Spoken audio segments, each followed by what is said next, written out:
Cricket কি কেবলই মাঠের খেলা? না, বরং তা মাঠের যতটা ততটাই মাথারও বটে। কিন্তু চাপের মুহূর্তে সেই মাথা ঠান্ডা রাখা নয়। পুচকে আমিরাতের বিপক্ষে বাংলাদেশের উপর ভর করল জুজুর ভয়। বিষয়টি এমন নয়, এক ম্যাচ হারেই প্রশ্ন উঠেছে ক্রিকেটারদের নিবেদন নিয়ে। তবে রাত জেগে ইউএর বিপক্ষে ম্যাচটি আপনি যদি দেখে থাকেন, যতটা হতাশার তার চাইতেও বেশি ক্ষোভ হয়তো ভর করবে আপনার উপর। এ ম্যাচও হারা যায়। তাহলে প্রশ্ন, 205 রান করেও কেন হারলো টাইগাররা? প্রথমে বাজে ফিল্ডিং উঠবে কাট করায়, ক্যাচ মিস তো আছেই, সঙ্গে দেখে মনে হবে কাজ যেন চলে না তাদের। 2 বলে যখন প্রয়োজন 2 রান, তখন তাওহিদ হৃদয়ের এমন অযাচিত মুভমেন্ট। বোলিংয়ে অভিষেকেই 50, তাই তো এই ম্যাচটা ভুলে যেতে চাইবেন পেসার নাহিদ রানা। তাকে বুঝতে হবে শুধু গতি দিয়েই সব জয় করা যে সম্ভব নয়।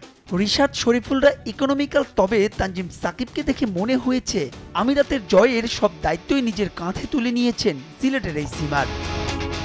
প্রথম 2 টি-20তে আরও একটা বিষয় দৃষ্টিগোচর হয়েছে, দলে পার্ট টাইম বোলার না থাকা। তাতে 5 বলারের কেউ একজন খেই হারালে কোটা পূরণে অধিনায়কের কাজটা হয়ে যায় আরও কঠিন।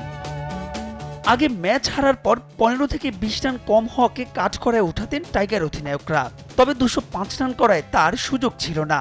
অবশ্য দ্বিতীয় টি-20 হারের একটা দায় খুঁজে পেয়েছেন লিটন কুমার দাস, অজুহাত হিসেবে দাঁড় করালেন শিশিরকে।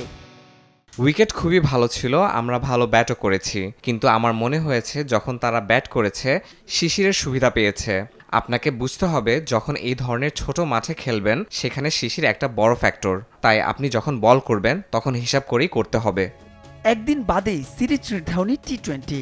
পাকিস্তান সফরের আগে প্রস্তুতির জন্য খেলা এই সিরিজই শেষ পর্যন্ত বুমেরাং না হয়, সেটাই এখন বড় শঙ্কা। মাহবুব রিমন, সময় সংবাদ।